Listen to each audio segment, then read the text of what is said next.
Whoa. When the lights don't stop me down to stop. When I'm alone, all the time myself that I'm you. And I'm alone. Calling, calling, calling me home. Calling, calling, calling me home. When the lights don't stop me down to stop. When I'm alone. Copy.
Wait to at your leisure.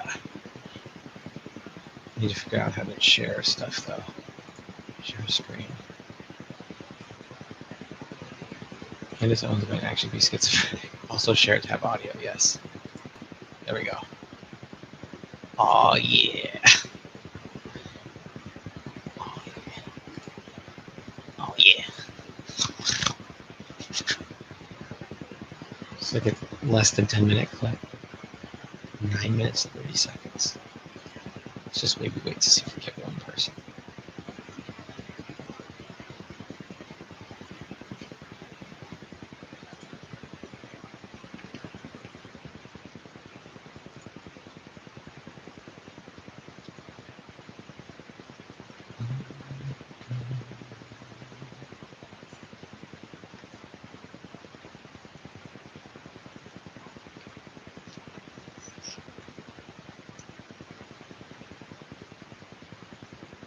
I'm just gonna start watching. When you say you believe that Charlie Kirk was betrayed by someone close to him, what do you mean? I think that in the coming weeks, there's going to be a lot of financial reports that are coming out. And reports. First and foremost, do not believe that Tyler Robinson killed Charlie Kirk. Oh, boy. I want to be very clear on that. Whether he was involved, I think the answer is yes. I think that's obvious. And your basis for saying he didn't act alone is what? I don't know, maybe the weird Fed messages that were concocted out of thin air that had no timestamp and were written like they were speaking in 1822, among other things. Their lack of an ability to answer any basic questions about what took place. Do you have any proof So no that evidence, the messages okay. were made up? Because that would be easily proven. Yeah, but they didn't put timestamps on them, and Discord came out and said they didn't exist. This was supposedly text messages, not Discord messages. It's my understanding from the indictment. Yikes. I actually did not read that they were text messages. The indictment calls them text messages. What would it be like the feds are like on a computer, like typing it Got out wrecked. back and That's forth? exactly what it is. Fact check The in feds real made up the time. text messages. Actually, But by you the don't editor. have anyone from like the FBI telling you that, or law I have enforcement? leaks. Okay. You know, Has anyone leaked? I noticed this talking thing more. Maybe people have always done this. I just haven't paid attention to it enough because I know Lauren De Laguna does this. Taylor Lorenz did it a ton in my convo. This like half-truth thing, like they're lying, right? Did somebody leak this to you? I have leaks. That wasn't the question. By telling you that, or law I have enforcement? leaks. Okay. No. Has anyone leaked to you? And that- Tyler Robinson But has anyone said to you, even off the record, like, yeah, we... Actually, Dude, this is how... I don't think anybody's in here. This is how people I know are when they know that I'm hitting at the heart of what they believe in, and they think that they fear that I will dismantle it. I start acting exactly like how Candace is acting right now, getting very defensive. You can see in her body language too. fuck, this makes me think also she's not actually schizophrenic. It is intentional. Because I think if she was having delusions, I don't think she would lie in such a tactical way. I think this is like an intellectualized conspiracy theorist, not like a schizo person, an actual. Do you even off the record, like, yeah, we faked these? I have very strong sources everywhere on both sides. Okay. Well, I look forward to seeing the evidence of that. You won't. Sure. Because when we keep talking about evidence, it's like, who's going to present that evidence? Like the mainstream media?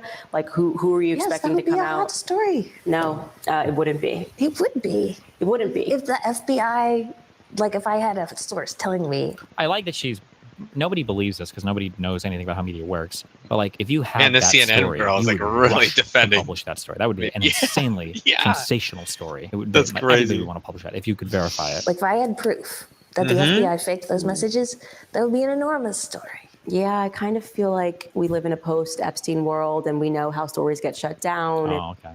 Mm-hmm. People know Iraq and Afghanistan, but then you had the Syrian civil war, then you had the war in Yemen, then you had the civil war in Sudan, you had this war in Somalia, in the regime change in Libya. So it's really not. It's not a presidential agenda. The agenda's already there. The president just fulfills it. Yeah, but he can. But his job is to stop it. You know, it's in the interest of What is America he to stop it. 'Cause saying? this is not good for America. There's an agenda that's because they're already saying there. the president's Who writes policy it? is let's make Israel independent from the United States. That's not good for the United States. And this is going to sound like, counterintuitive, but you could look it up. Last summer, all the Jews got to. This sounds dumb the way I'm saying it, but look up Tablet magazine.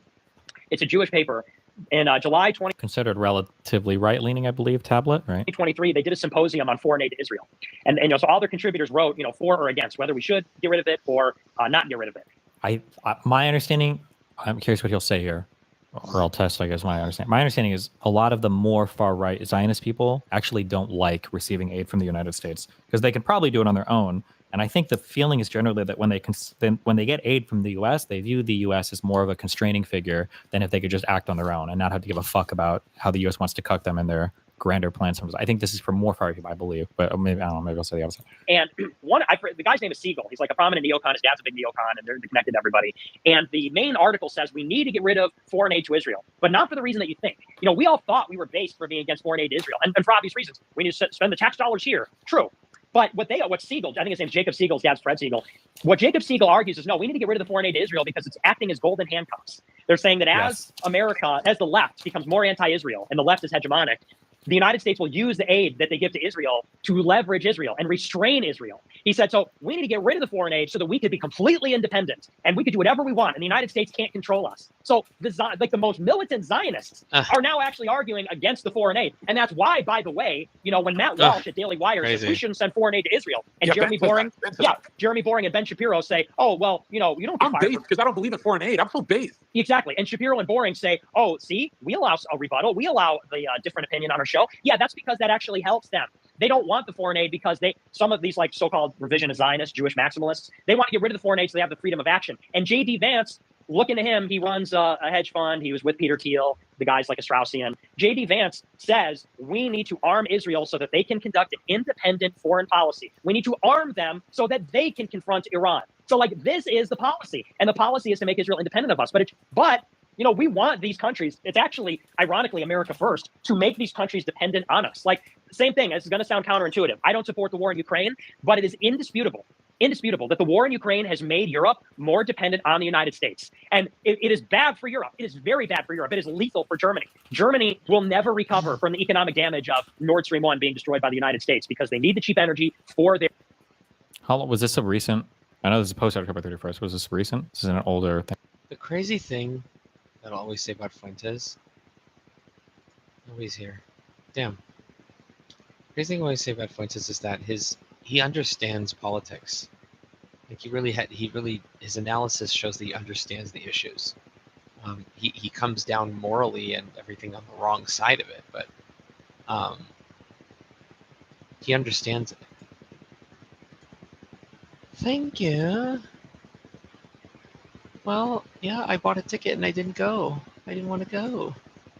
I didn't want to go. I did not want to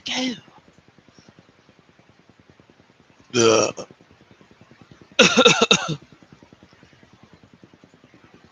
Dang, why is Zerka still on these spaces?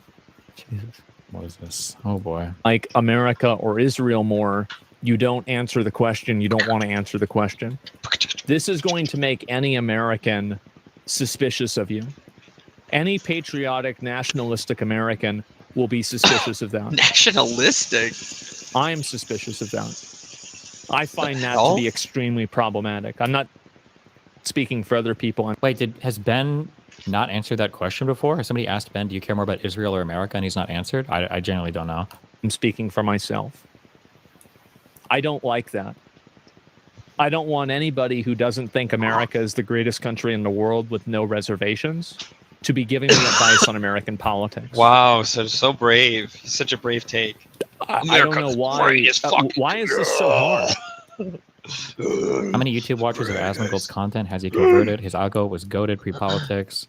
I don't know if it still is, but holy fuck. Yeah, he's probably converted a ton. He's probably one of the most influential online people. It's pretty sad. It's insane to me that he gets posted in fucking the H3H3 subreddit and the people there will like half simp for him. Yeah, sometimes he's got some bad takes on things, but you know, when he's covering this stuff, you know, he's pretty, it's like, oh my God, seriously? Really? Maybe that was just a couple threads. Maybe they don't normally. I don't know. Jesus. To then say that I wanted his children to die in a foreign war. What the fuck? Okay, so those are different. That's a rhetorical. Well, yeah, but the thing is that Tucker is following a logical chain of actions where if you are advocating for America defending Israel, like it's a simple question. Would Ben Shapiro want, you know, if Israel was attacked, would he ever want American troops to go over to Israel? And if the answer to that is yes, then I think Tucker's accusation is correct.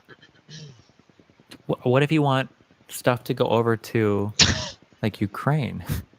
How do you even begin to evaluate that? Wait, what? Look at his fucking face, dude. Hypothetically. He thinks he's so smart when he says that. No, it is not. I'm sorry, it's not. Intact motivation is a very different thing from What point was His point was that you were sounding like a neocon, and he's upset when he wants us to get too involved in Israel's conflict because he feels it endangers America's okay. I gotta go back to American troops for America. Okay, so those are different. That's a rhetorical. Well, yeah, but the thing is that Tucker is following a logical chain of actions where children to die in a foreign war. What the fuck? Okay, so those are different. That's a rhetorical. Well, yeah, but the thing is that Tucker is following a logical chain of actions where if you are when he's covering this stuff, you know, he's pretty. It's like, oh my God, seriously, really?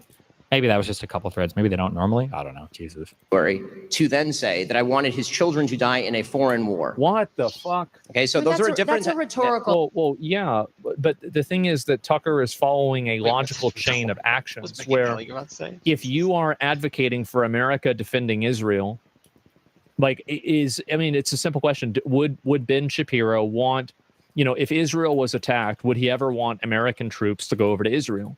And if the answer to that is yes, then I think Tucker's accusation is correct. What? Yeah, what if you want stuff to go over to, like, Ukraine? What? How do you even begin to evaluate that? Wait, what? Theoretically, hypothetically. What? No, it is not. I'm sorry, it's not. Attack on motivation is a very different thing from attack on an idea. His point was that you were sounding like a neocon, and he's upset with anybody who wants us to get too involved in Israel's conflict because he feels it endangers America's Okay, the idea that, number one, the idea that I want the United States to be directly involved in Israel's conflict is not true. No, I know that. I've been urging Israel to get off American aid for literally as long as I have been active in politics. Stop making clear what his point was. But my point is that that's not his point. And again, right. none of this. So we disagree. We disagree. So it's an inversion of the way that Americans see this. So you're seeing this as Israel getting away from America's aid, whereas I think a lot of Americans, such as myself, see it as us getting away from aiding Israel. And so there's even an inversion of the way that the problem is even perceived. And I'm speaking generally from my own perspective, but that's the way that I see it. The interpretation of what Tucker has been doing for the past 2 years. And it's very difficult for me to believe that Tucker is merely anti-Israel when, for example, today, in his newsletter, I can directly quote it if you like, in his newsletter today, he claimed that Zoran Mamdani is not anti-Semitic.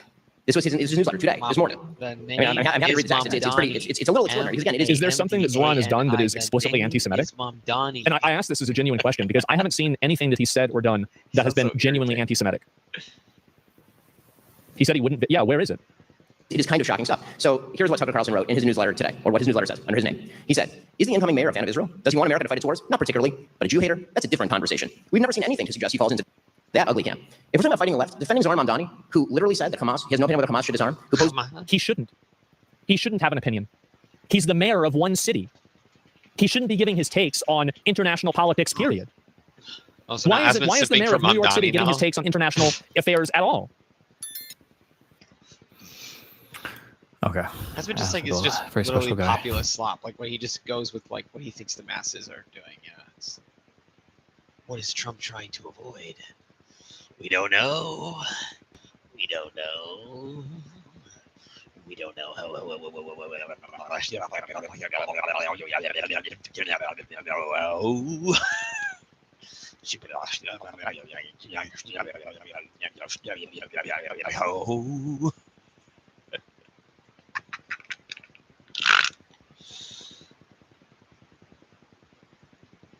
Why don't people like them?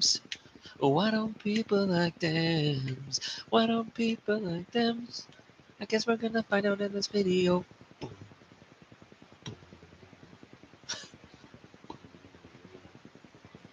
Gotta share this tab. It says crooked con panel. I'm gonna get rid of that. Oh, and you know what I should have done before? I should have put it. Well, oh, I can't really put it full screen. Maybe, yeah, theater mode, I guess, is better. There we go.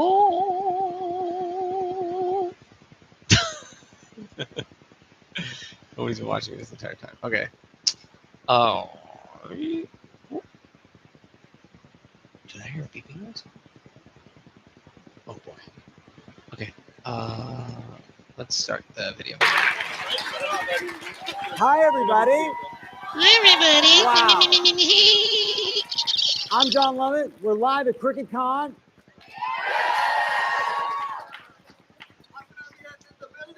Oh, yeah. He's got people. Everybody here has got people everywhere, you know? We're in the Reagan building, baby. I've co-opted your ass.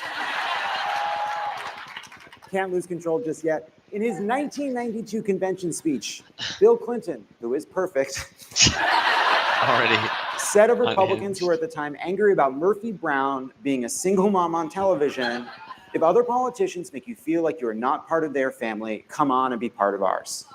Republicans were the hall monitors, we were welcoming.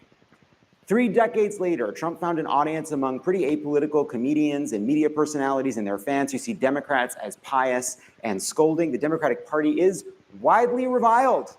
A broad survey of working class voters described Democrats as, quote, woke, weak, and out of touch. Coming out of Tuesday, which was awesome. Woke and weak.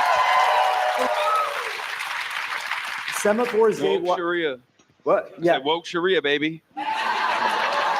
We're all living in Afghanistan now. Wait, was that his first big contribution to this conversation? Working class voters described Democrats as, quote, woke, weak, and out of touch. Coming out of Tuesday, which was awesome.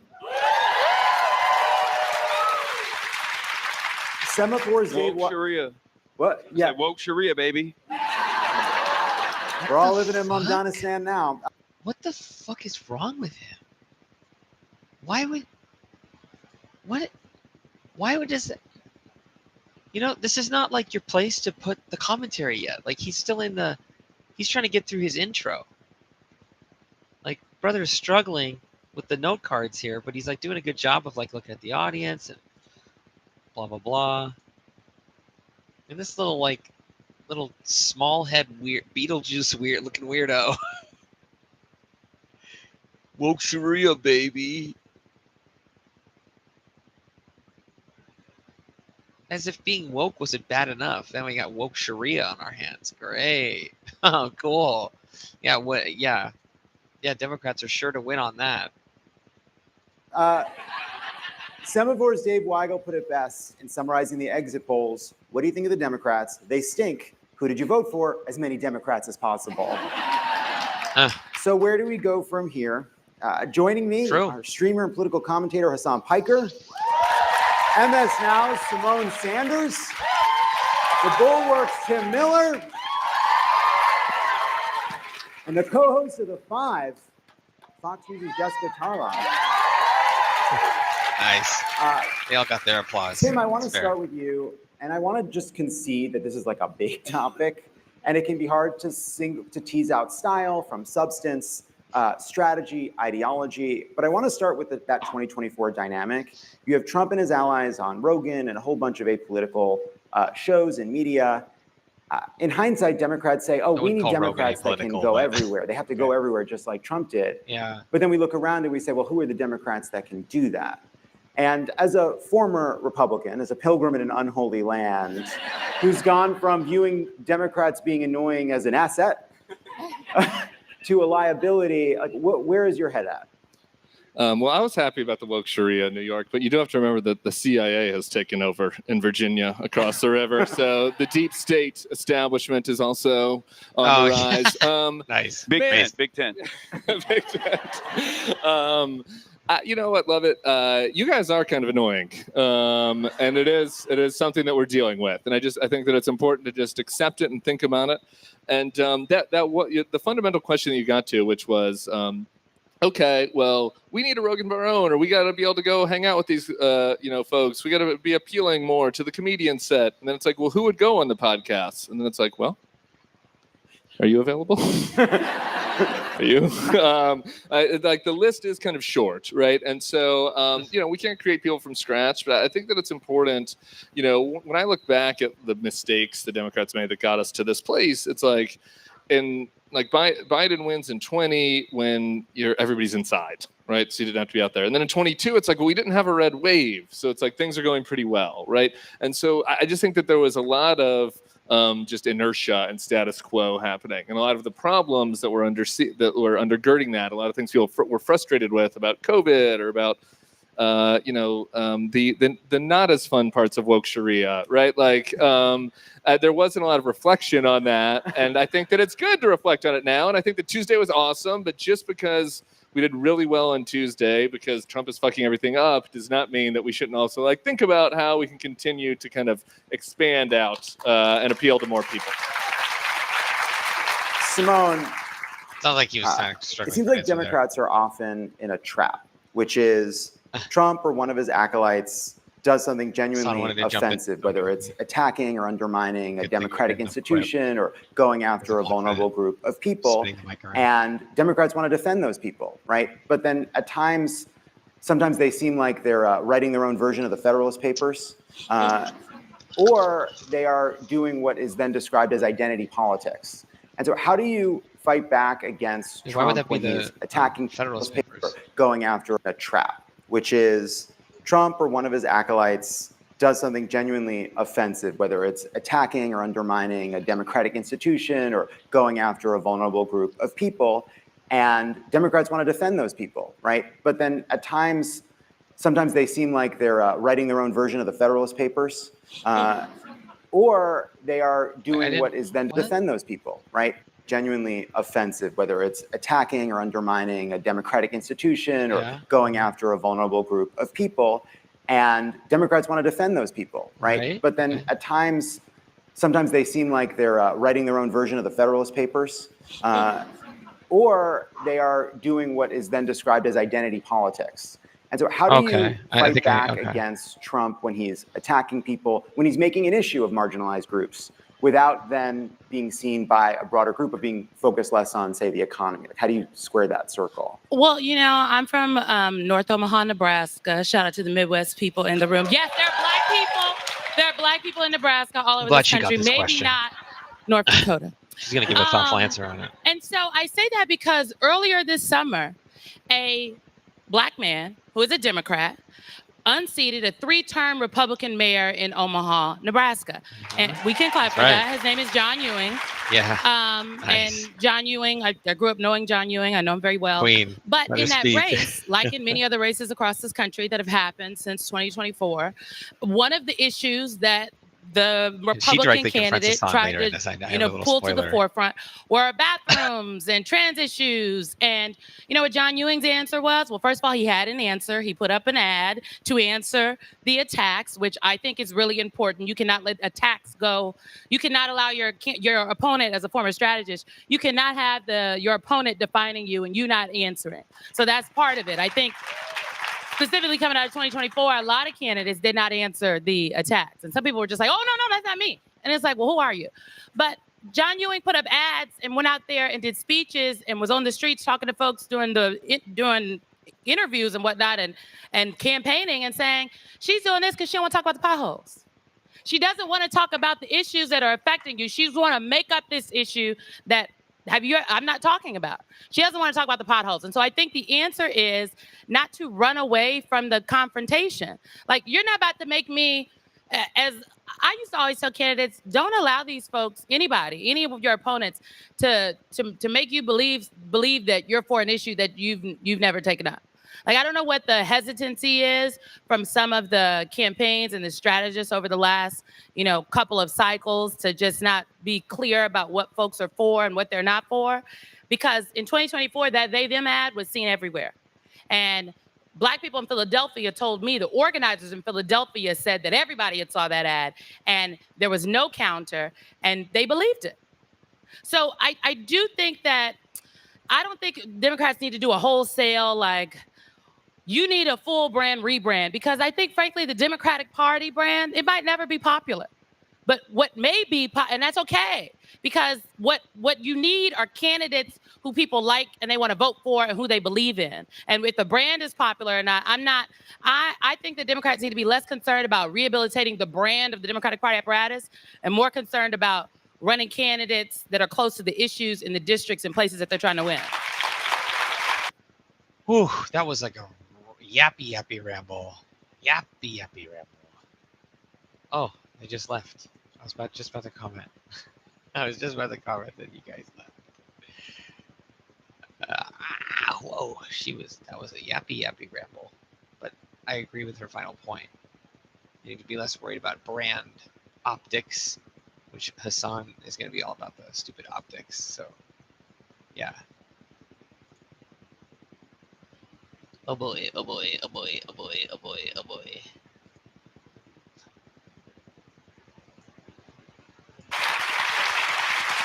Tim don't agree.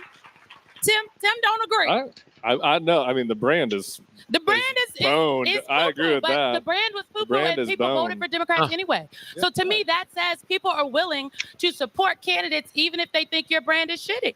Well, I think that I think it's an important part of what I think the dynamic we see, right? Which is, there was just a report that came out that said, or here's a set of policies that are broadly popular that Democrats should embrace going into the midterms, and they're pretty moderate and sort of. Oh, a bunch of these people that lost some races and hadn't won recently put this report out. Yeah, it was shocking. I for one was shocked when I saw that report. I was like, wow. So do the exact same thing that the Democrats have been doing that caused them a sequence of failures. That's good. I like that. I knew there was no way. Moderate enough. That was what the issue was. There was no way I was going to get to the end of that sentence. I don't even know why I considered starting it, but taken. But when I hear what you're saying there, when I see a report like that, I see a group of people struggling against a brand that is in the toilet and a bunch of people trying to win despite that, which is another way of saying we're in a ravine. Let's find the highest spot we can here in this trench that we're stuck in. But there's the reason I think this question is important, even if you're right, like people win despite disliking the Democratic Party, people hate Congress like their congressperson. I do think it's worth asking to what it is like to imagine a world in which Democrats are broadly popular. So yeah, I don't. How many gummies you take before coming out here? So, which brings me to Jessica. So I'll reveal something to all of you, which is John, Tommy, and I share an office perfectly. And we often, if not more often than not now, switch over to Fox News during the day. And we do because we want to see what's happening over there. But also, it's entertaining. It is. They're having fun over there. True story. And true story. Jessica, I want you to talk about fun over there. Like what it is like to be in that environment. Yeah. Because part of what is so fun is their just collective appreciation and shared view of Democrats, which is that they're kind of feckless and funny and ridiculous. They definitely enjoy that part of it. And I'm so glad that this conference is this week and not last week, because we'd all just be sitting around crying and looking at that memo and saying, well, this is 57% popular, so I think we should go with that. But now we have some wins, and we have this diverse set of wins. So I have had a way better couple of days. Diverse set of wins. Yeah, they've been almost circumspect. Oh, yeah. I mean, sometimes they got a little rowdy too, but you can't.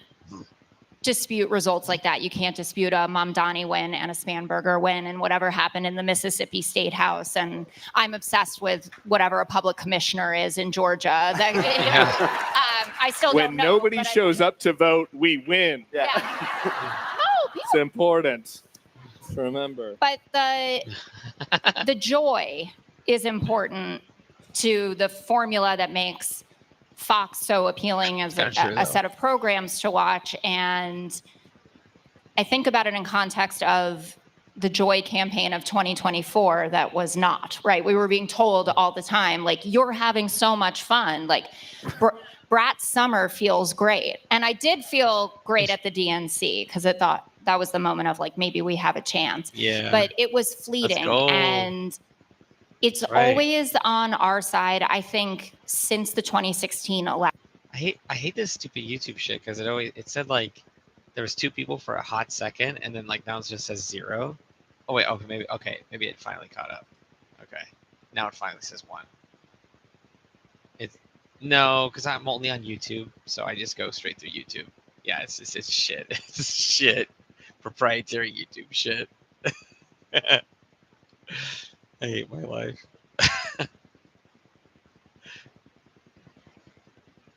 My webcam larger. Oh my god. I don't know. Do you want to see more of me?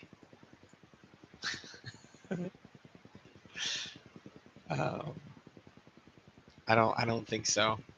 It doesn't have all the fancy schmancy like, because I did OBS like a couple times before, so I know you can like drag the shit around and make it fit the way you want it.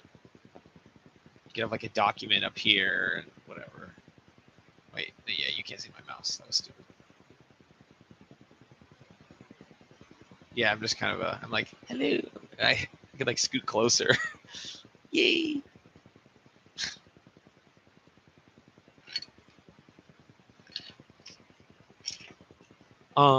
I'm literally just gonna try to get to the end of this, so I guess that's probably like another 50 minutes, I guess. Yeah, a little less than an hour.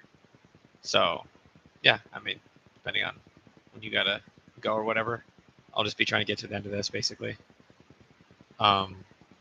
Hasan is, he already like, I think it was like literally the first 2 minutes was just completely unhinged. He said something about like woke Sharia. Oh my God. Here we go. Yeah, but I guess I'm looking forward to the moment when Simone Sanders goes after him. But yeah. Cool. Nice, man. Yeah, thanks for stopping by. I always appreciate it. I'm trying to get into the swing of it, if I can, but life's itself all the time. But yeah, cool. Nice to see you. Election, it feels like it's forced upon us versus it's coming from within. There may be individual candidates that we're into. I've gotten super excited about people, down ballot all over the place, or, I love Ruben Gallego. Like, that's always fun for me to talk about. But because we have this kind of uniform policy of stay in line, it's joyless because you can't feel free to criticize. She's talking about the Democrats, I'm assuming. So, yeah, was 24. To be fair, by virtue of the fact that Kamala had 0 time, 107 days, whatever, right? Like, they had to kind of make it militant. It had to be like disciplined. But then, of course, what you lose there is like at least the illusion of some kind of creative, organic expression. But yeah, I mean, there's no time. I mean, the Democrats are good at getting in line, which they kind of needed to do, and it almost worked. I don't know. Maybe it did. There's the election conspiracies going around, I guess. But somebody that you disagree with, or you're going to get scolded by this person and that person. And the Republicans, generally speaking, live free of that amongst themselves. I mean, criticizing Trump is a whole other thing, but they go about their business in a way that we don't, and that I think that we're adapting to, at least based on these election results. And Fox captures that there are people who have kind of like a shared core set of values maybe, but they're not taking themselves that seriously. They're not scolding each other. Like, it also matters in the quality of the programming, it looks great. Our graphics are beautiful. Our lighting is fantastic. Are you making a face? Look, I'm your Fedayeen. I'm your biggest diehard fan. Okay, but no, I don't think the Fox News graphics are beautiful. Oh boy. Look, I respect what you do, especially because like if I had to sit next to Jesse Waters and Greg Buttfeld the entire time, I would kill myself. Oh, cool. Buttfeld, kill myself. Nice. And the fact that you have been able to successfully sit in that room every day and just white knuckle through Jesse Waters' snide ass remarks is impressive. It is. Okay, so he kind of came out. He was like insulting, and then he tried to turn it into like a backhanded compliment. God, he's just. He's just. Oh, look at it. He's like looking right at me. Oh, he's just so slimy. He's just a slimy guy. Just Mr. Slimy guy. Just like this is like. He would get like used car salesman, but he would like get me at first. He would like I'd fall for him at first, but then I'd see how small his head was proportion to the rest of his body, and then I would understand what I'm dealing with. Just have to see him from far away. Concur. Thank you. And it is nice to be amongst my people, which I'm usually not like cautiously weaving through here. But my point in bringing it up, and you don't have to love our graphics, even though they're copied in every movie and things like that. It's like the official look of it. But even when the PR people love Jessica, she is a favorite of the Fox PR folks. But nothing is taken that seriously. And that's not the case in liberal media. And that doesn't mean you're not talking about serious things, but there's this feeling like it is not the end of the world in every topic that you're discussing. Right. And that is important. This idea right. that we can just go and show up in conservative spaces or, come for an hour and you have to be open to those kinds of things, like doesn't capture how hard it is for people who vote like me and some of the things that I think to genuinely. Conservatives don't care. They don't care. They do not care. They don't give a fuck. It's easy for them. Just go, put their makeup on, get up there go in front of the camera and just spew whatever shit. Just like they could just read the headline of the day in the morning while they're literally taking a shit on the shitter. Come up with some wittyisms about it. They just rehearse them on the drive to work, and then they just go on camera and just deliver them. Like they're just actors. They're really just paid actors. That's all it is. It's entertainment. They admitted that in court, right? They said Tucker Carlson's entertainment, so you can't expect to get accurate news. So funny, haha. Our American media. Jesus. Form bonds and interact on a ongoing basis with people who you disagree with. An hour, 2 hours, 3 hours is not getting to know the other side. Living amongst them and spending time with them is. And I think that's why I'm able to do my job and have a reasonable therapy bill, like not insane, but we know each other like the family that it looks like, which is dysfunctional, but it's still a family. And people who watch the show, and we have 20% Democratic viewership, like still get that. Hasan, sorry, I know it's maybe not the answer you guys wanted, but I want to actually. You're not getting a lot of claps because you're defending Fox News in this room. Well, I think. Let me speak. I want to talk to Hasan. Look at the socks, the demon socks. Oh, look at this. Yeah. He's like, yeah. Look at his perverted little grin. Yeah, I got another liberal smackdown. Yeah. Oh, you fucking yeah. He likes it. He loves it. Yeah. Look at got another liberal. Yeah, you proud of me? Oh God. Ugh. Hasan, about what you just said, but before I heard something from the crowd, and I think it reflects what they're feeling, which is, well, they're not taking it seriously because these are people that are not appreciating the consequences, or or ignoring or telling themselves a story about the consequences. And I know you know that, but that's a challenge for the left. I think sometimes we are seen as upset or scolding because we're motivated by like a deep set. Yeah, but see all these stupid wokey retards in the fucking audience that said that they didn't understand her point. I immediately understood her point. She's saying that we need that energy. We have the moral righteousness on our side, but we need to have that energy, that a little bit of that performativity of like, I don't really give a fuck. We need to go out there and just be like, this is what it is, and this is the truth. Fuck you, right? She's saying we need that energy, but we actually have the correctness on our side, so we'll win because then we have the one. That's what gives us the edge, is that we're actually correct. But if we come out with that, with their unhingedness, that's what we need. We just need like cocky, fucking brazen levels of confidence. Strong and wrong, because we're actually correct. So we'll be strong and right. Fuck you. Of values. And when you watch Fox, there's a frivolousness to it, but maybe that's a kind of carelessness about what's happening to the country. You mean you kind of give that I totally agree with you about certain issues. Absolutely. And I make that very clear, and they can make fun of me or whatever, but elections have consequences. And we saw on Tuesday night that the American public sees through it. That's the point. Like, people get all hot and bothered about how conservatives are reacting to certain things and that they're being dismissive, but they are the ones that think the American public is stupid. And we're the ones who know that they can see what's going on.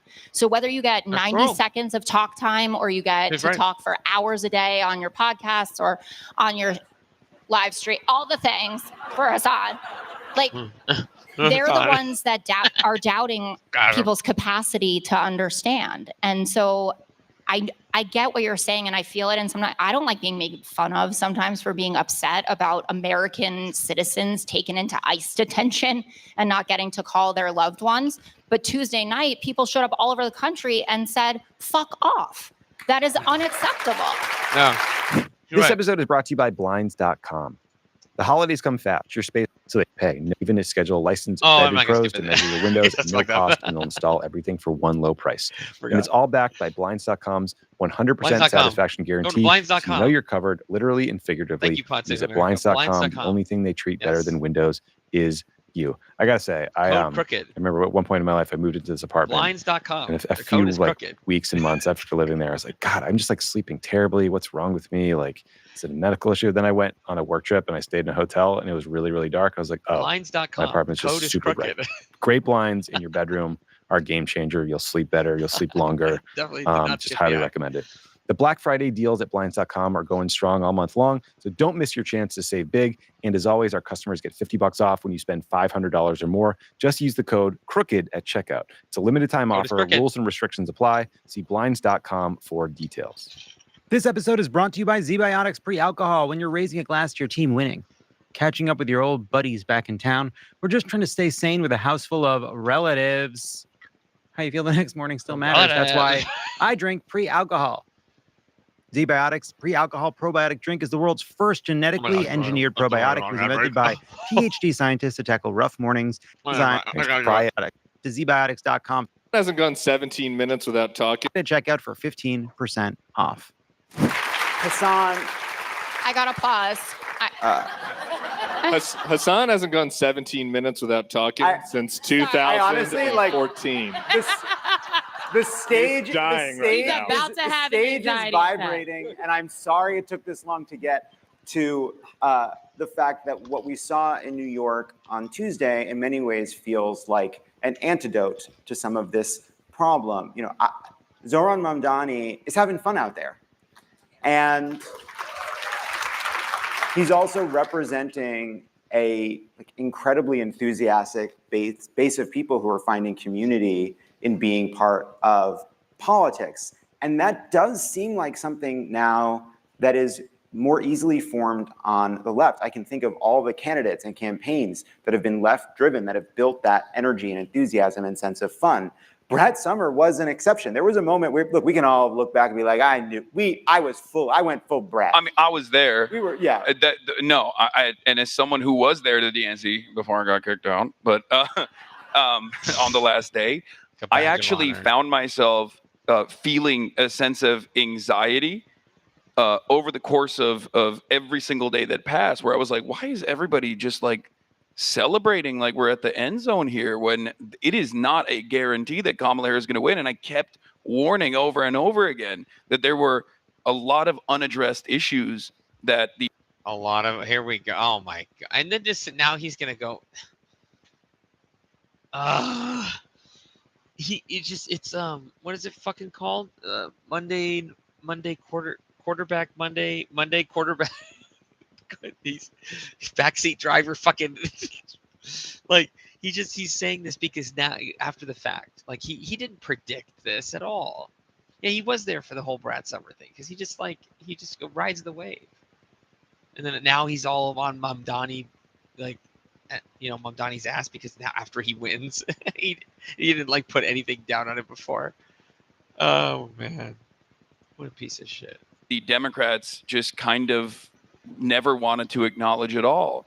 And Can we not just like be what, excited like we had somebody who could talk, though? Could we just have had 1 week? We were excited for a week because she could talk. No, but that was great. So like, just give us a break. No, but the excitement that came into the DNC was actually because for some reason, right? And the reason is because people finally realized Joe Biden was, his brain was leaking out of his ear. I'm sorry, and for that reason, I know there's probably a lot of Democratic Party staffers in here. They're going to get really pissed off for me for saying this, but they're going to get so pissed at me for saying this. God, he's exactly like Trump. It's just like, I'm going to say what I'm not allowed to say. Yeah.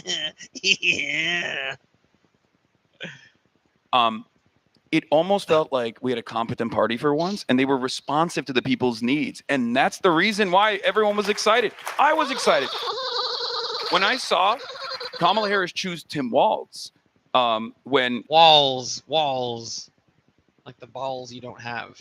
She could have just as easily gone with Josh Shapiro, for example. I was like, oh my God, is this happening? Is there like an actual progressive momentum backing this candidacy? Like Josh Shapiro's a bat. Why did he throw this? Why did he have to throw the Jew under the bus for no reason? Why? Why? What the fuck? She could have chose Josh Shapiro, but she chose the white man instead of the fully white man. What a fucking ass. What? Oh my God. Backing this campaign, and then they backpocketed him. And Kamala Harris went from saying that she was going to do backpocketed him. He was like a huge part of her campaign. There were people who were saying that they wanted him to be president. What? Controls. And she actually very decently messaged around that by saying, we're just going to go after price gougers, right, at the grocery store, which was her most popular policy at the time. And was it? Also, he did. What? Directly address one of the main economic anxieties that people were experiencing. And then, lo and behold, her brother-in-law's head of legal at Uber came on and was like, cut this economic populism shit out. And then you had 50-year-old her brother-in-law's head of legal at Uber came on and was like, cut this economic populism shit out. And what is this conspiracy theory about the brother who works at Uber? Bro, what is he saying? What? And then, lo and behold, her brother-in-law's head of legal at Uber came on and was like, cut this economic populism shit out. What? And then you had $50,000 in tax credits for small business owners, and that was not addressing the problems that people were experiencing. And I think that we have to do the honest autopsy of this campaign and realize that maybe people were excited for the progressive momentum that they perceived the campaign actually was going to have, and the responsiveness that the party finally had to the people's desires, to the base of voters' desires. But then they kind of just threw that into the wind and just kept pumping Liz Cheney and refused to talk about Sorry for wanting to help. Poor Liz Cheney. Liz Cheney, can I just do one thing on the honest autopsy though? Because here, I actually we can find some common ground on the economic populism. And then Hasan couldn't think of any good examples, and then and then the audience didn't clap for him fast enough before Chad Miller came in. Dude, this whole panel's a fucking mess. This is so uncomfortable. Like oh my god, Hasan is obviously the odd one out here, but like.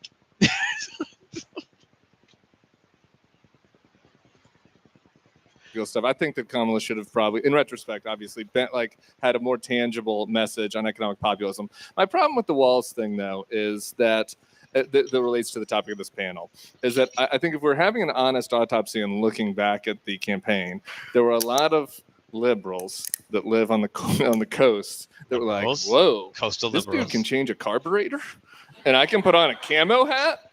Like he's gonna really that guy is really gonna connect with rural America because he seems like a guy that really connects with rural America." And people who grew up in rural America who lived in red spaces are like, no, that is the guy who was the PFLAG teacher at the rural high school. And by the way, being the PFLAG sponsor at a rural high school is awesome. That's a great thing to be. That everybody loves that. That's great. But everybody who's from that world did not look at him and say, you code conservative, or you have conservative values like me. They coded him. It's like, oh, you're the nice liberal at the school, right? And so I think that if we're going to have an honest reflection on the last campaign, maybe he's right. The economic populism stuff was a miss too.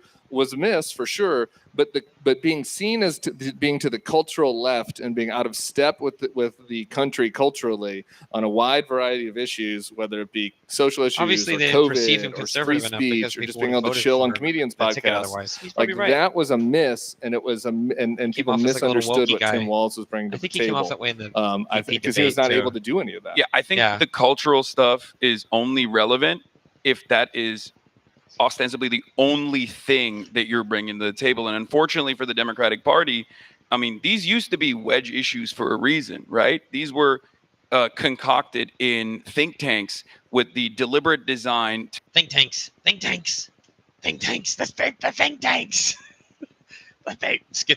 Schizo in the chat.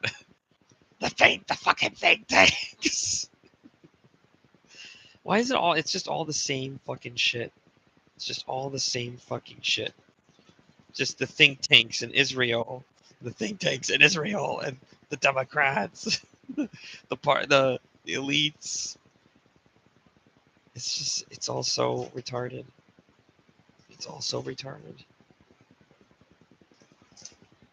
Why is Hasan even on this panel? I mean, I guess they needed the far lefty representation. But I don't know. Even for far lefties, they could have found lots of better people than Hasan. I don't fucking know. I don't fucking know, dude. What the fucking fuck?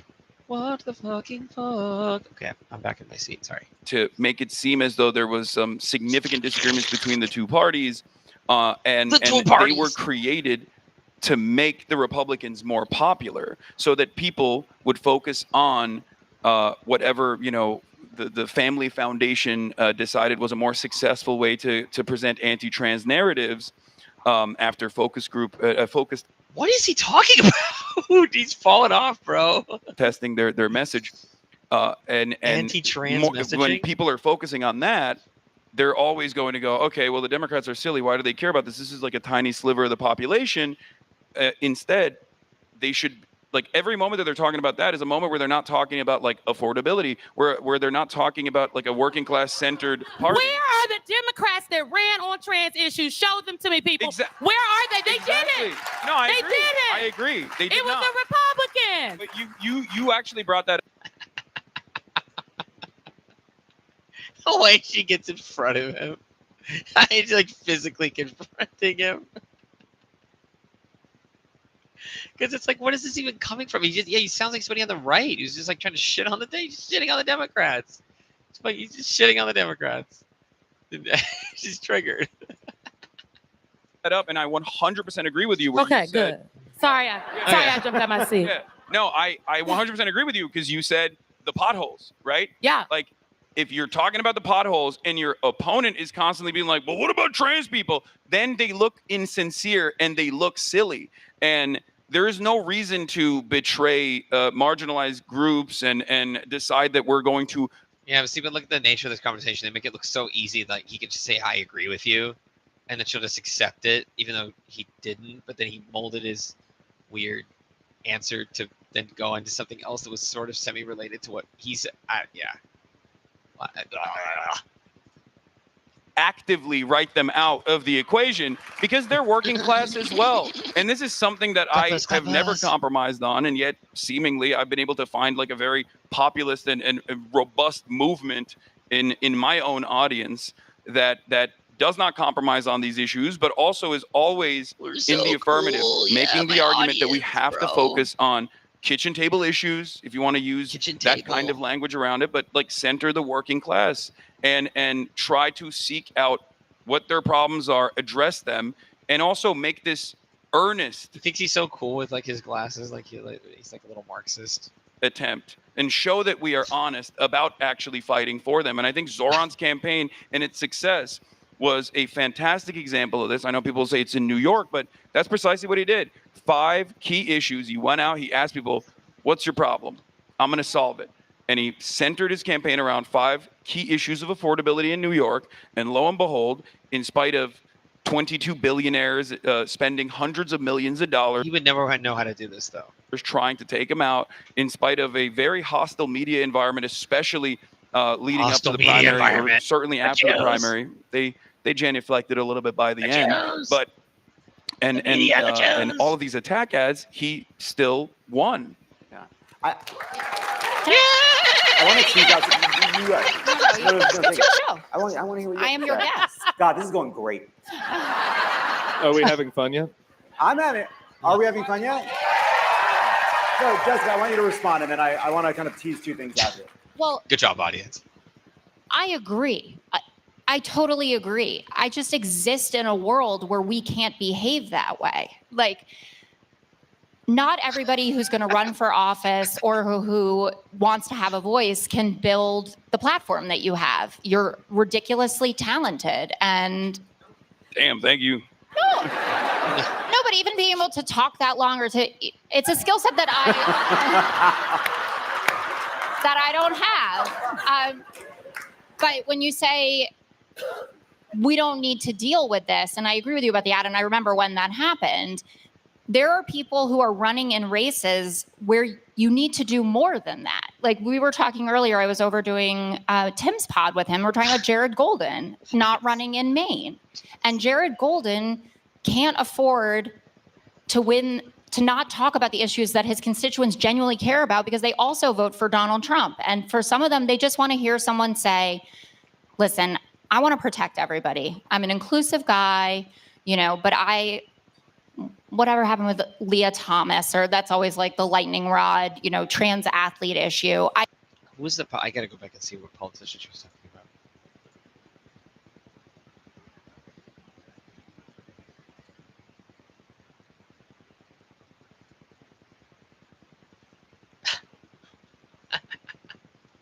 Sorry, wait. I got to go back. Who's she talking about? To not talk about the issues that his constituents genuinely care about. Talking about Jared Golden. Oh, Jared Golden? Jared Golden? Jared Golden? Jared Golden. In Maine. Oh, Maine's a fucked up area, isn't it? Yeah, Maine's a fucked up area. So but this is the Democrat. He's a Democrat. Democrat of the Blue Dog Coalition. Oh, God. He's part of the problem. Oh, my God. Oh, no, not the Blue Dogs. Not the Blue Dogs. Oh. Deal with any other color dogs. Red, green, yellow. Purple with pink polka dots. Not the fucking Blue Dogs. A self-described progressive conservative. Holy shit. Because I guess he sort of had to be that way, right? Because, Democrat. He represents a district encompassing the northern 4/5 of the state. The northern 4/5 of the state, including the cities of Lewiston, Bangor, and Auburn, along with the state capital of Augusta.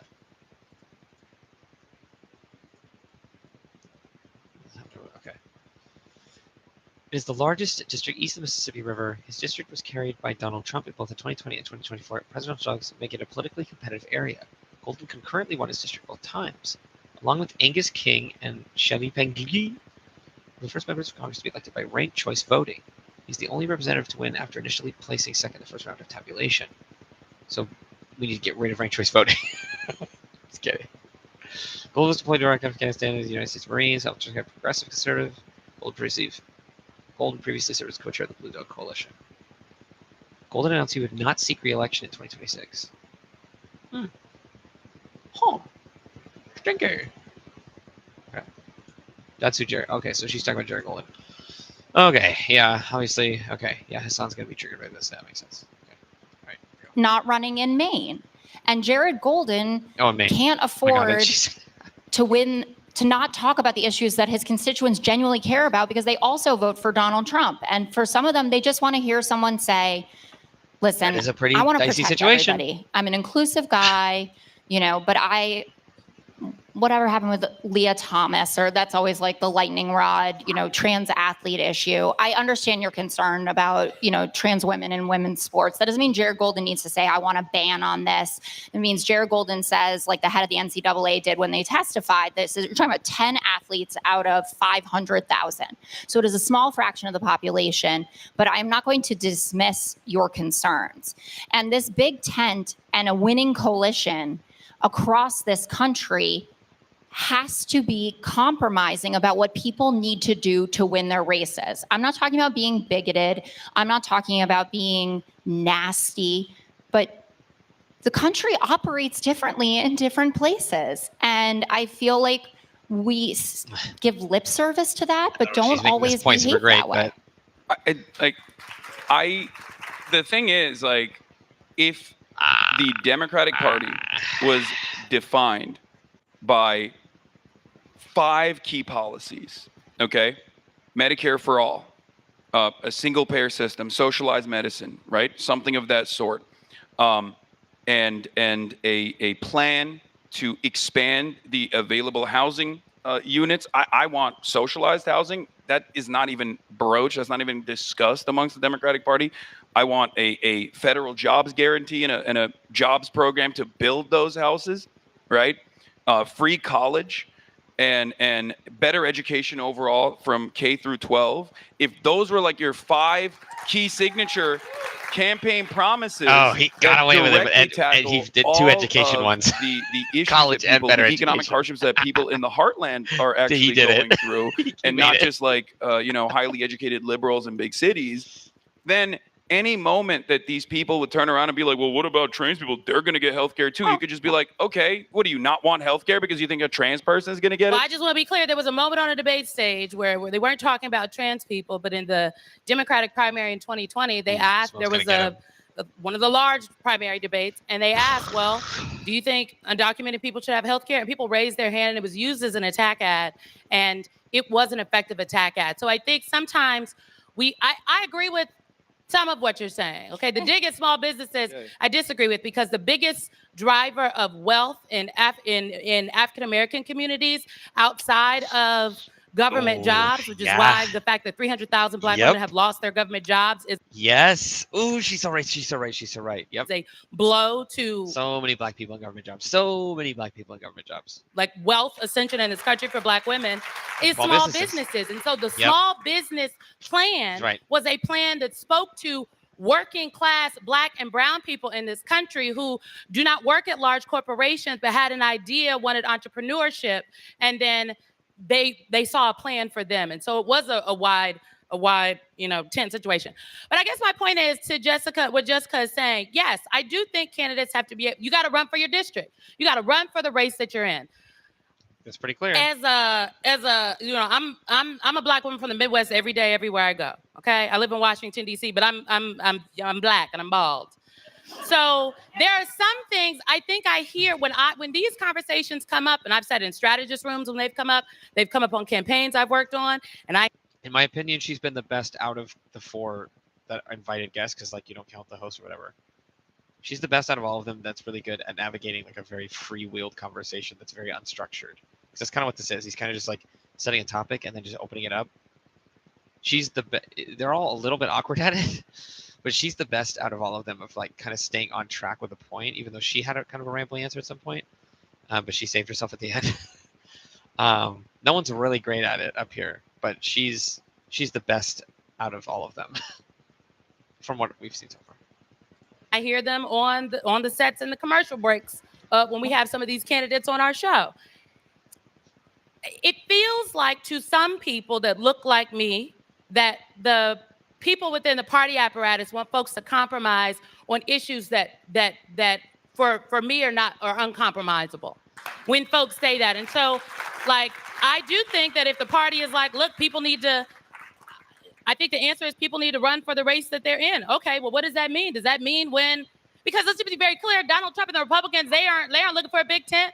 They're like mass deportation, F you, look at my one good black person, shithole countries in Africa, all the brown people need to be deported. Women got blood coming down their eyes, but like, yay, we're going back to a meritocracy and that means only white men. Like, hold on, what? But they were winning.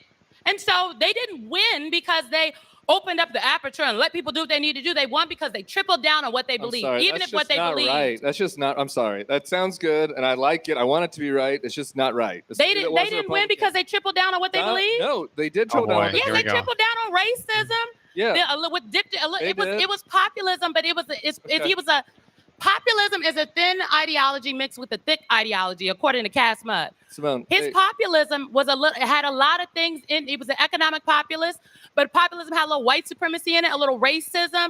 Like Bernie Sanders is a populist in a different way than Donald Trump. Yeah, here's the thing. So I don't understand. Here's the thing, though. Can I just say really quick, though? Here's the thing. Like, yeah, he doubled down on a bunch of terrible shit that they believe that's extreme. No doubt. He also was seen as left of Kamala on foreign policy. He was seen as an anti-war candidate. He was seen as anti the Republican establishment on war. He cut to the middle on that. Yeah, he lied about that for sure. He's a liar. He lied. Yeah. He lied. But then maybe our guy should lie about some things that are popular too. Okay. Now you sound like me during the campaign where I was like, "What?" Yeah, Tim Miller. Okay, never mind. He's not good at like the improv, but like if he had that answer like ready to get locked and loaded, that was good. This is so right. This is so real. We just need to lie more, guys. That's our problem. We just need to fucking lie. I don't know why. Like, I mean, this is what Mamdani did. He's a former theater kid, right? I mean, everybody says this meme, but is this actually true? Hold on. The name is Mamdani. Mamdani. The name is Mamdani. They like use the clip where he's like sounds really irritated about it. Oh, that was a deep one. Nice. Okay, early life education. Okay. Both his friends from Indian to say he's a fucking Indian. Okay. Donnie lives in Kampala. Kampala. What is that? Hold on. Is that in India? Kampala. Oh no, it's capital of Uganda. Uganda. Cool. Where is that? Africa.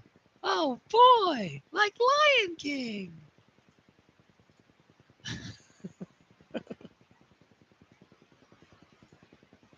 Okay. Speaking of being a former theater kid. Okay. He attended St. George's Grammar School during the early post-apartheid years. So he lives in South Africa? What the fuck? He's raised in Morningside Heights, described as privileged. Mamdani attended the Bank Street School for Children, a private school on the Upper West Side of Manhattan. Successfully ran as an independent candidate in middle school mock election.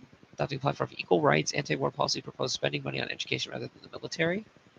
For the student, as a student body, the fuck. We're taking fall for a year.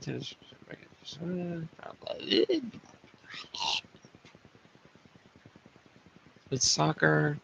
Oh, see, maybe that was just a meme that he's a former theater kid. He's a fan of hip hop. So he's like, well, see, he's doing like, he was laying down tracks, I guess. He kind of was like in the videos though. I watched him. He's like, he has that very like actor kind of vibe. Anyway, the point is, politics is performative, and you have to gotta get with it or get the fuck out of the way. What the fuck are you guys doing when you're not like addressing this stuff where Donald Trump can present himself as the peace candidate? That was insane to me. But obviously, sending Bill Clinton to Dearborn to talk about Judea and Samaria, as most people were seeing. All right, we agree. Most people were seeing. I want to bring us back. Children on their timeline every day. It was like they didn't moderate on things. That's all I'm saying. He moderated. It's like literally Hasan just thinks that like all the old Democrats just need to like shut the fuck up, go away, like just rat away into your hole. Like, does he really think that Bill Clinton is like that? Is that what this hinged on? Like, that's his level of analysis. It's just it's so dumb. And what was the last Democrat he blamed earlier? I forget already. Oh no, it was like Liz Cheney. Yeah, the Liz Cheney meme. Yeah, Liz Cheney. Yeah, I mean, maybe the Liz Cheney thing made leftists not vote for Kamala Harris, and then cost us the election because they didn't go out and vote for her. So that was pretty much the reason why she lost. The left sucks, asshole. Okay. Having so much fun. No, I'm sorry. You cannot have a convention where you have signs that say mass deportation now. I'm not saying he wasn't a moderate. I'm saying he moderated on things. Ethnocentric nationalist version of this country and say that he moderated. What he did is say, people in Gaza, you should vote for me because Joe Biden ain't doing what you want. That's not a moderation. He had good rhetoric, but his policy was consistent. And the vice president on that debate stage said all of the things that he was saying that he would do, and he has outdone them. He said he was going to send the military into the streets. He was saying it on the campaign. That's not moderation. That's fascism. He said he was going to deport all of these people in this country. That is what he said. That it's not just the criminals. The problem is that they're all a little bit right. Like, she's saying that we need to have like clear, like, these are our stance. This is a stance on this, and we're not compromising on this. And fuck you if you think we're going to change our mind on this, right? Like, we do need those things, but then like we also do need like good messaging about it, and we need like the other people. Like, we need to like seem like we're having fun. We don't give a fuck, and then do nothing that Hasan says. So, like, 3 of them are right. Yeah, that's what I meant. He's coming for anybody that's in this country who is undocumented. So I can't get with that. Well, Donald Trump didn't moderate a bit. No, they tripled down on the bad stuff and had nice graphics. So we got to triple down. And exactly. So we got to triple down on the good stuff and have good graphics. I want to bring us back. Simone is. All right, Hasan, quick, and then I want to bring us back. Simone is absolutely right, 100%. And these were things that I was screaming about nonstop. You said with me that he ran to the left of Kamala on foreign policy. On foreign policy. Moderating. He moderated policy. He didn't run on the unpopular Republican views on foreign policy.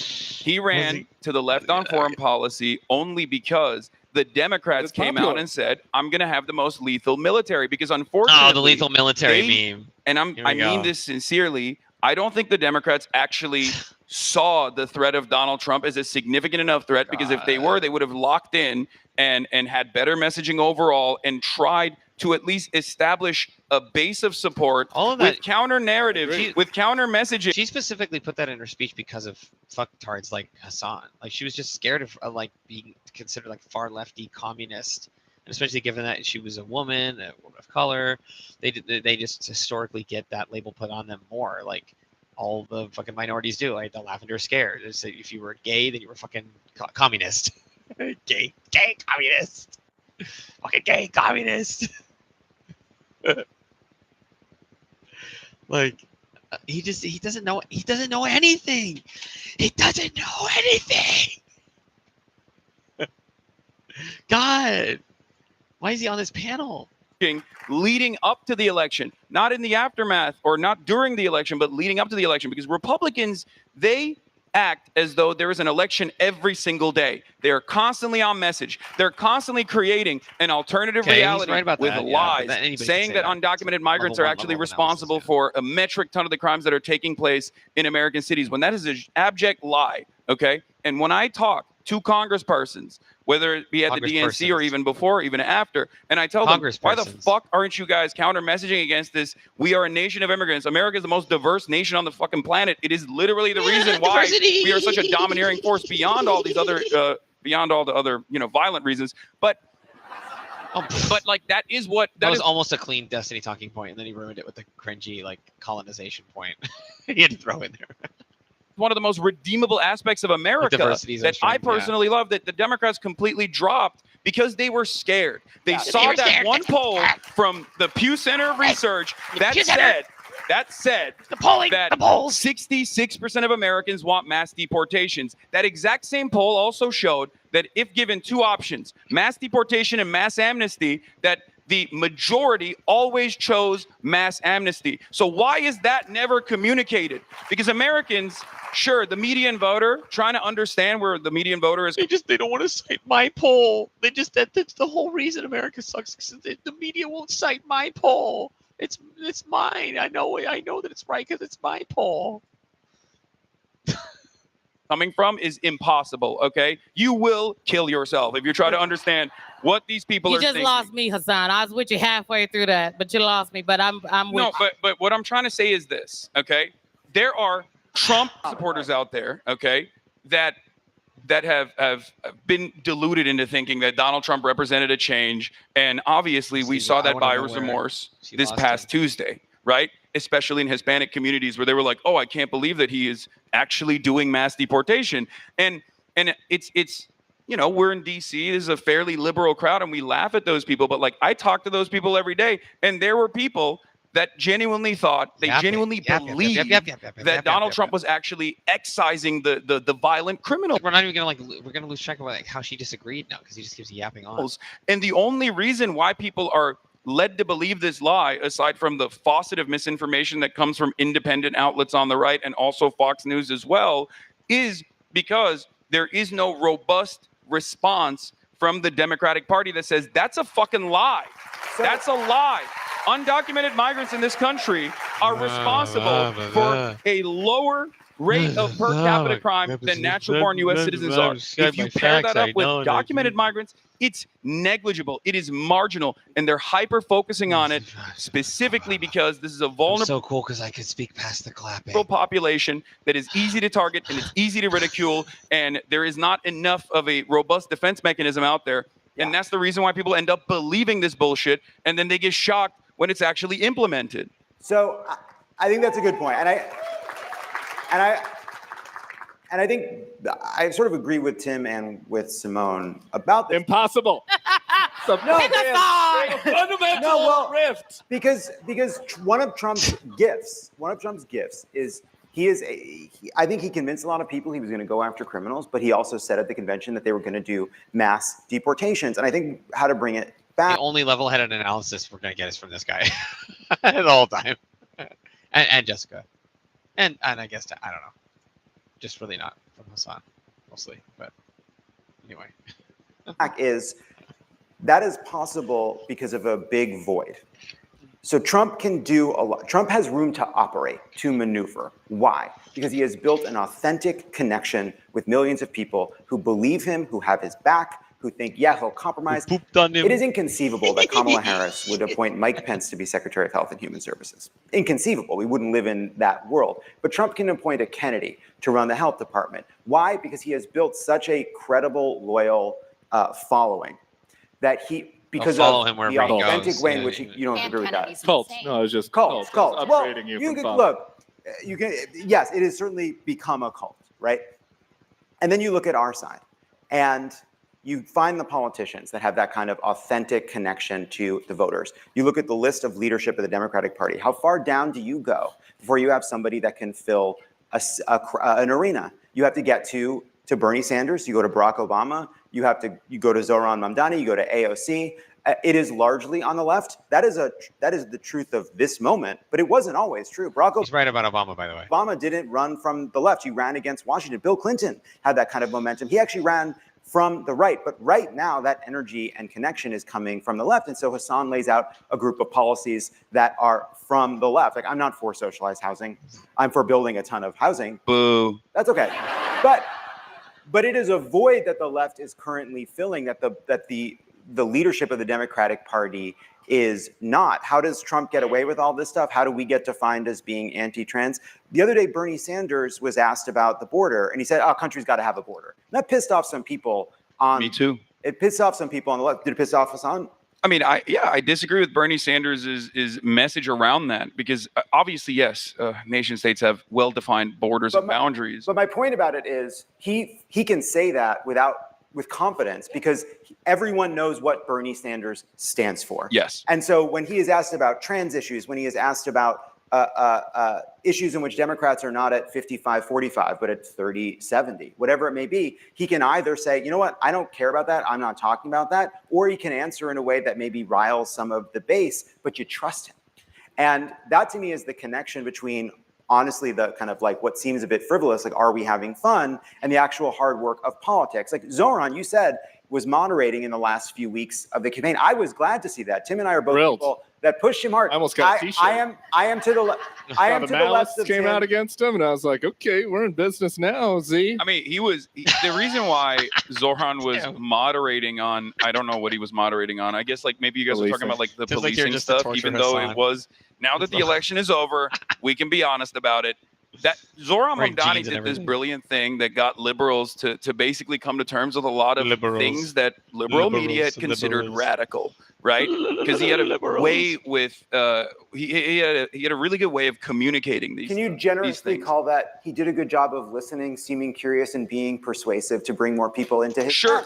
Yeah. Well, but one of the things that he did, but he was still uncompromising. Defund the police always was about making sure that the head count either remained stable, but then we actually turned around and restructured some. Defund is very. Now who's doing it? Now you're the PR guy. That's the most politically you've sounded. No. But the thing is, it has a bad rap. No matter what you say. Like what the? It's like yeah. What? Hasan's just like dancing around. He just like doesn't want to like be perceived as disagreeing at any point. Because he doesn't want to fight on anything. Has he fought for one of his points one time? Or does he just run away with his tail tucked between his legs like a little bitch? Like, seriously, has he fought for any? What just happened? Hold on, let me just like review it a little bit. Compromising. Defund the police always was about making sure that the head count either remained stable, but then we actually turned around and restructured some. Defund is very. Now who's doing it? Now you're the PR guy. That's the most politically you've sounded. No. But the thing is, it has a bad rap. No matter what you say or do, Democrats immediately attacked it. They said this is a danger, and it's partially because Americans really love police. It's unfortunate. I don't know how, because they don't do their fucking jobs ever. And I wish they would, because I'm not saying we can for police live in never do their jobs ever. I want to be able to call the police. I just don't want them to think I'm a suspect when they show up. Exactly. Right. Exactly. We want a presence of law and order. And unfortunately, in many communities, police's presence is lawlessness and disorder. Now, having said that, he wanted to not reduce the head count necessarily, but at least like bring in social workers to take away some of the bandwidth, some of the workload from the police. And that was a message that resonated with even Tim Miller, it seems. No, he liked it. It was. You want defund the police now. No. This episode is brought to you by Walmart. At Walmart, more than 75% of managers began as hourly associates. Walmart's $1 billion investment in career-driven training programs gives associates access to the tools and support they need to job. So cool. It's like strawberry overload. So cool. Into Columbus knows /crooked. like Simone. And off your first purchase. That's bombas.com/crooked. Code crooked at checkout. Can I just really quick? Because I think, like Simone, I'm like, you're talking. I'm like, yeah. And then you say something like, dude, bro. Here's I think what Zoran did well that kind of combines part of what you're talking about with what maybe I think I'm happy he didn't take it by some part of his campaign. But what he did well are we having fun yet? Zoran was happy. He was having a good fucking time. He was a fun hang. On my pod, we had a great time. He had a couple specific things. Yeah, dude, you cooked him on Globalize the Intifada. Well, that wasn't his best answer. That wasn't his best answer. But we were vibing though, and people that listen to the pod liked it. He had 4 issues, like you mentioned. Like it's kind of hard to know what Kamala's issues were. I think if you quizzed all of us on here, everybody would say different things. Everybody knew what Zoran's issues were. That was good. He was good on that. He could go on a pod with me or with somebody else. He could have gone on Rogan for 3 hours and hung out and had a good time. So he could communicate. He's happy. He had 3 issues, but 3 or 4 issues. But he also just did like making the practical decision to say he was going to keep the police chief rather than doubling down on the tweets that he sent in 2019 was smart, practical politics. Like you can do both. I you agree. Can have clear left-wing policy issues that people understand. You can be positive and optimistic, and you can also be practical. He did all of that like quite well, actually. I'll give you. I agree with that. I think his messaging was good on that, and that's precisely what I was talking about. Like for example. Okay. Yeah. I don't know. Tim was right. Okay. Especially. Not in like the broader population's understanding of this issue, but like in mainstream media and in American politics, there's a major division between how the population is receiving what Israel is doing and how our politicians are responding to it, right? Israel.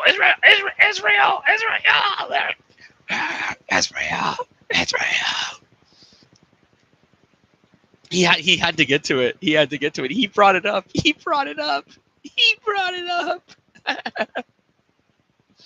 What a loser. And how the media even responds to it. Anti-Zionism is like a scary term or a scary word for a lot of media professionals in a way that like, you know, being anti-Israel is not necessarily scary at all for the average person. As a matter of fact, they are very anti-Israel now, and there's polling to reflect on that reality. Now, what Zoran did so perfectly was to communicate his position in a way that liberals understand it. He turned around and said, yeah, Israel has a right to exist as a nation state that has equal rights and representation for all people. That is identifying that Israel has a Jewish ethno-state project, right? That is identifying that Israel has an exterminationist policy on the Palestinians and incredibly repressive policies on oh my God. Qatar too? Does Qatar have a right to exist only if everybody has equal rights for all religions? Is that true for Qatar? Or just Israel? No, I don't care. I mean, yeah, okay. No nation state has a right to exist, including Qatar. Like, I don't know why you're bringing up Qatar, like as though I'm going to be like, oh my God, Qatar. Like, they pay me so much. I just say I don't know why that's the only country that doesn't have a right to exist unless they get equal rights for everybody. Well, because it's an ethno state. So are all of those countries in that region are an ethno state. If you can, Qatar's an ethno state. Iran's an ethno state. Jordan's an ethno state. Saudi's an ethno state. So I'm okay with criticizing Israel. I'm just saying, so you're okay. So you're okay with all of these other countries being ethno states, then, and you're not just using that as a deflective mechanism to move the attention away from Israel, a country that literally receives more aid and more political support than from the United States of America than anyone else. As a matter of fact, a lot of people actually get mad about Qatar because now the Gulf leaders have realized, oh, if we give this guy fucking jets, he's going to defend us too. We're oil barons. It's awesome.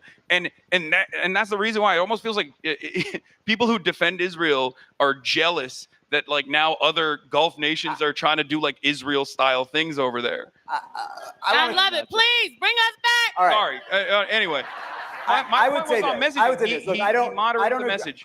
Without compromise. I have disagreements with you on this, as you know. I will say that Zoran had a challenge, right? And part of his challenge was reassuring a lot of Jewish New Yorkers that are deeply worried. He's a weak host. He should have reeled that in way sooner and let Hasan just go on propagandistic rant about some of his past comments, and which he has, and he spent a lot of time trying to reassure those people. I think because he recognized that there was a liability in some of the ways in which his previous statements and some of his positions were seen by a lot of New Yorkers, which is where more Jews on earth live than in any other place than in Israel. I think True.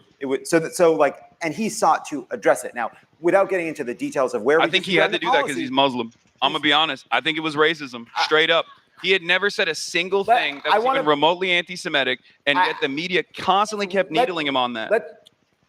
I don't agree with that, and I don't agree with that because it's honestly impossible to know because it's overdetermined, right? Do I think there's Islamophobia in the reaction to Zoran? Of course there is. Do I think there's genuine concerns about some of the things he said? Of course there is. You can't tell me what? Hold on, you can't tease it out. What was concerned? Well, he got elected, so does that argument really matter? He is now the mayor-elect of New York City. So whatever he did worked. So the reason I don't want to stay on it is because I think there's a lot we can say about it. But what I'm trying to say is he had people that were really glad to see someone who had taken his views run for mayor and succeed. He also had people he needed to reassure who had disagreement, but he recognized that he was in coalition with a lot of people who had different views, including he was asked about Abigail Spanberger and he was asked about Mikey Sherrill, and he said that this is a party that has room for everybody, not just people who look like me. And I think that I'm actually glad Hasan is very clearly like the one ruining this whole thing though, because hopefully like he won't invite him back for shit. Right, because literally, I mean, like he like took it over, like he couldn't he lost control of the panel, and I think he's not gonna like that. So I don't think whatever his name is from Pod is, I don't think he's gonna invite him back now, because that's shitty behavior. Well, there Hasan goes just digging his own grave. That to me is what I hate Republicans. If you can unseat a Republican, it's good. It's good in my book. And that was my anger and resentment with like the way that the Democrats were representing themselves during the campaign, where it kind of felt like they didn't hate Republicans too much. Whenever I hear Nancy Pelosi say, "Oh, we need a strong Republican Party," I'm like, "No, we don't need a Republican Party. We want to run this country." Oh my God, he just shut the fuck up. Shut the fuck up. Seat and be so successful that you have a weak and feckless and ineffective Republican Party that cannot undermine the agenda that centers the working class. That's what I want. And so here's what I want to come back to. Talking about the overlap of the ways in which Zoran built a big enthusiastic base of support, talking about the ways in which Democrats have a void of people not really knowing what they stand for, which lets them be buffeted by issues where they're kind of, whether it's trans issues or other kind of issues where they feel like they're on their heels. And there's this debate about throwing people under the bus. What are the lessons that you think Democrats should be taking from the success on Tuesday? You know, Chuck Schumer was afraid to. So this is now going to be the third time Chuck Schumer has been booed at a Democratic event I've been at in 48 hours. And obviously. All right, you ready? The former Republican's going to praise Chuck Schumer right now. The shutdown strategy has worked pretty good. We're doing great on the shutdown. Giving him a little claps? Shutdown strategy turned out to work pretty good. Everybody's like, "Oh, yeah. Chuck." Yeah, we had to drag him to finally do that. He had an opportunity to do it earlier. At least he's there. Yeah, no, did it. What is Jessica Simone, you were going to leave the Democratic Party in March. Well, you know, about every 6 months, I got to do a gut check. Okay, yeah, here we go. Now he's got to really just get in the energy now because now it's just getting all fun. Check. Every member of the 92%. That's how we sustain ourselves. It's like renewing your vows. Yeah, but very much so. Very happy to be with my husband. So, Chuck Schumer is being afraid of Democrats being tied to Zoran. He is less afraid, it seems to me, about the young people and people that support Zoran not seeing Schumer on their side. And so, Jessica, how do Democrats... Jessica, yeah, directed to a particular person. Confidently assert that we are a big tent that includes everyone from Mikey Sherrill and Abigail Spanberger and Tim Miller and Hasan and Zoran without ignoring the genuine and real politics of moderates not wanting to be tagged as New York or San Francisco socialists, which is real and we can't ignore. Yeah, well, I think so. I just want to say, since I've been looking and reading Are We Having Fun Yet? The last 10 minutes were the opposite of fun. And I think that, no, but it's important for our electoral strategy because that fight is the opposite of fun. It doesn't mean that it shouldn't happen, but when you are the party that is being represented by that kind of screaming back and forth versus saying the stuff that we agree upon, that we're like, all of the candidates that won were affordability candidates. It sounded different out of Abigail Spanberger's mouth and what she was talking about than out of Zoran's mouth, but we all got to the place where they thought the Democrats want us to have more housing and more money in our pockets, and the Republicans have been dicking us over with their policies. And so that's where we have to. She's right. She's absolutely right. This is the best analysis we've gotten so far. At the very end, finally, someone with some decent analysis, right? That's the ticket. She's got the ticket right there. We were ultimately united on our messaging, and we just like dipped it in a little flavor per region. But ultimately, it's the same message, right? Yes, correct. She's right. I was so excited by Zoran's campaign in that it finally felt to me like there was some Obama energy back. Yes, and very as Obama. An elder millennial who spends a lot of time with Gen Zs, I'm sad for them that they don't know what hope and change felt like. They don't know, what it meant to watch him from the DNC convention through, when he left. Tim's like, it was terrible. But it was fun. He was good. I got some goosebumps every now and then. No, I hated the DNC for sure. Like I'll stand on that. Yeah, but people finding community, people combating loneliness, people having shared purpose. Getting outside, touching grass, all of that. That's what politics means to me. And you want a great policy agenda, of course, but you really want to feel common cause with people. And you can have disagreements about, various issues. But that is the path forward for me. And that's not going to come from Chuck Schumer. I think Chuck Schumer is, past his sell-by date in terms of leading the party this way. Yeah. But Chuck Schumer, I think that he was right to recruit Roy Cooper and Sherrod Brown to be running for those Senate seats. And I hope that they're going to win. And I feel good about that. And I think that, his Mamdani stuff is about himself. And he's, he voted in the election. He's a Jewish New Yorker in Brooklyn there.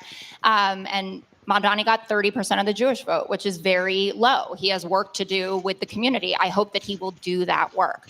But I don't think focusing on Chuck Schumer is the answer to it. It's the energy, and that there was energy across New Jersey, and there's energy in Virginia, and there's energy in New York. And that's the kind of organizing. It's not, big Democratic energy. It's individual candidates that have this affordability message and are communicating as a naval pilot, as a CIA officer, or a community organizer. Simone, and this can be for everybody.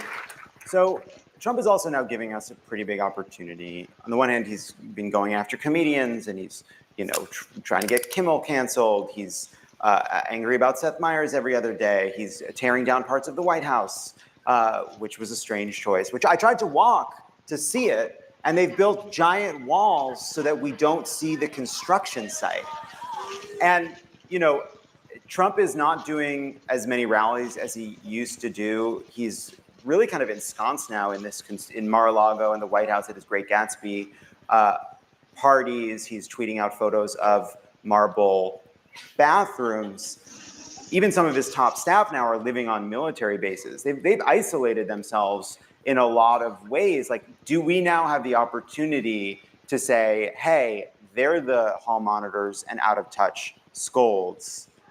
We're the ones that actually understand what's going on. Maybe. Yeah. And is there a way, is there a way to have a unifying agenda that does what Hasan is talking about, but is one that is appealing to maybe not every single most centrist Democrat, but a broad enough and big enough agenda that would unite, that you would like, and Tim would like, and Jessica would like, that we can get behind? I just think I just come at this from as a former strategist. I was a comms person for most of my career, and I did campaigns from state legislative races to judges races to presidentials. Yes, I worked in the White House.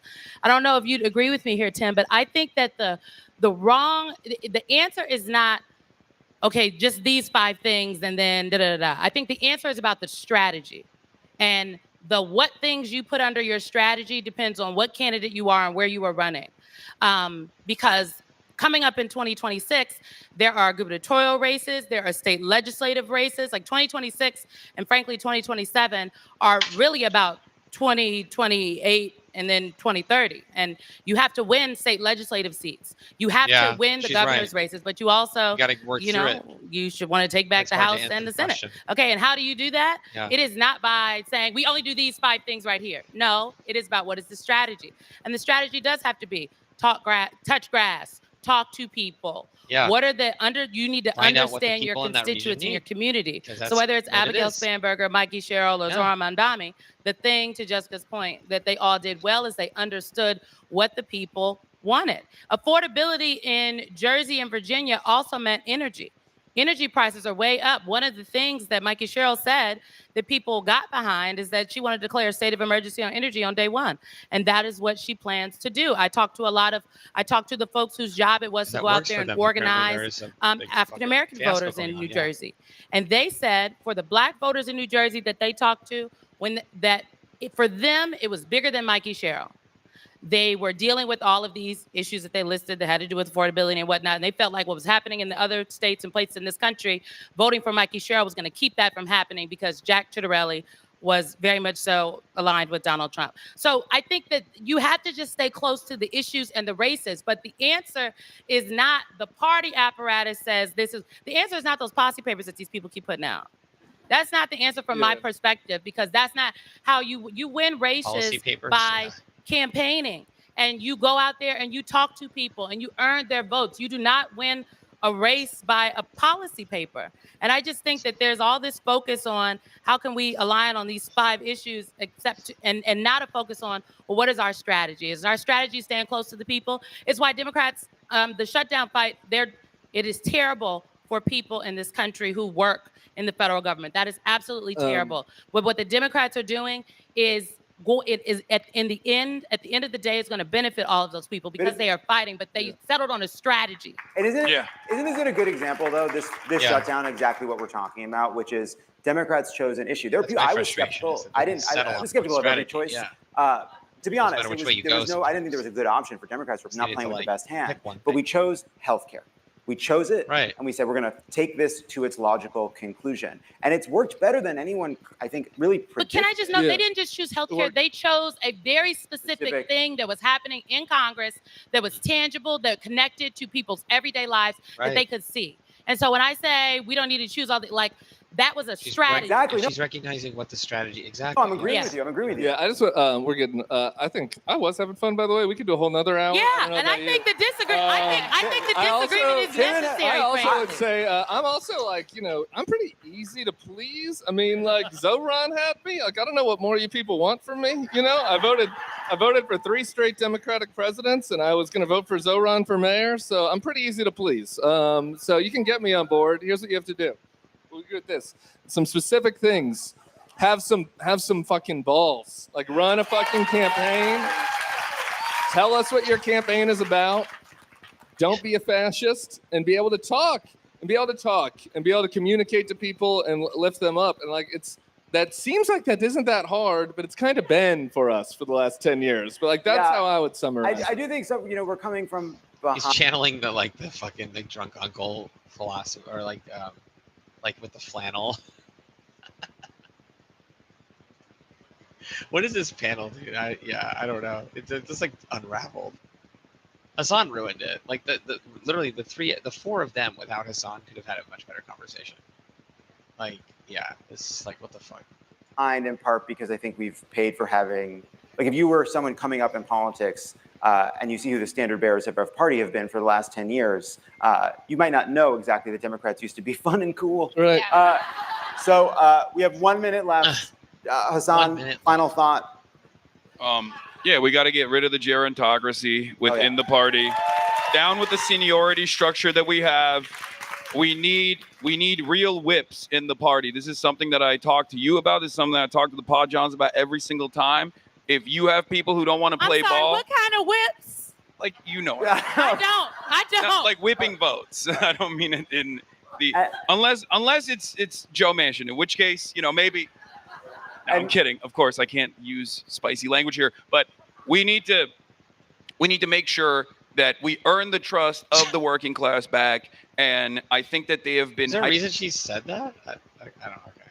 hyper focused on culture war narratives, and the only reason why they've been hyper focused on culture war narratives is because we have not done enough on the left flank to say, no, we are with you, we will fight for you, we're going to make sure that we solve your economic hardships. And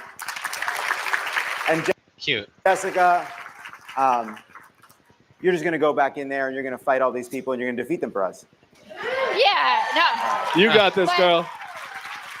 But agree with all of what was just said as the kind of final wrap-up stuff. But, you know, this idea you need to be able to talk. You need to be able to talk where I talk. You don't need to be able to talk for 3 hours with people who agree with you. You know, it's easy. I launched a podcast last year like everybody else. I can get anyone who's going to be running for president to come on my pod. They're dying to do it. The tougher conversations are the ones that we need to be having, because that's how you can get in people's faces and say, that isn't what my party stands for. Yeah. We're not a communist party. We're not a socialist party. We're a Big Tent party. Sorry. We're a Big Tent that includes some socialists. Yeah, a democratic socialist is not a socialist. They use these words interchangeably. Hasan was pro USSR All earlier right. this week. We're wrapping it up. We're ending on a high note. Are we having fun? Are we having fun? All right. And I do think Tim called him out, dude.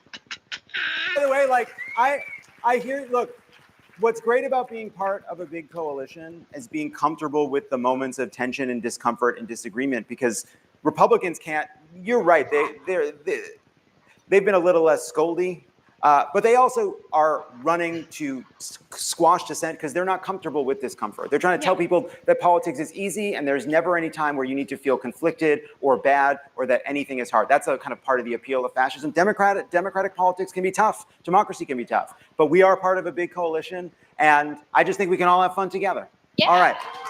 Thanks, Bye, everybody. everybody. Thanks for coming to this. And thank you to Jessica Tarlov, Tim Miller, Hasan Piker, and Simone Sanders. Wow. Yeah. That was super cringe and bad and horrible, fucked and stupid and lame. And Hasan should definitely have a nice day.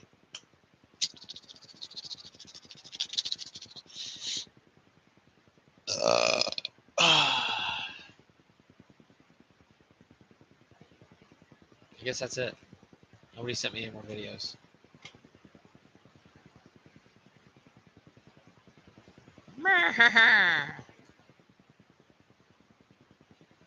That sucked. I hated every second of that.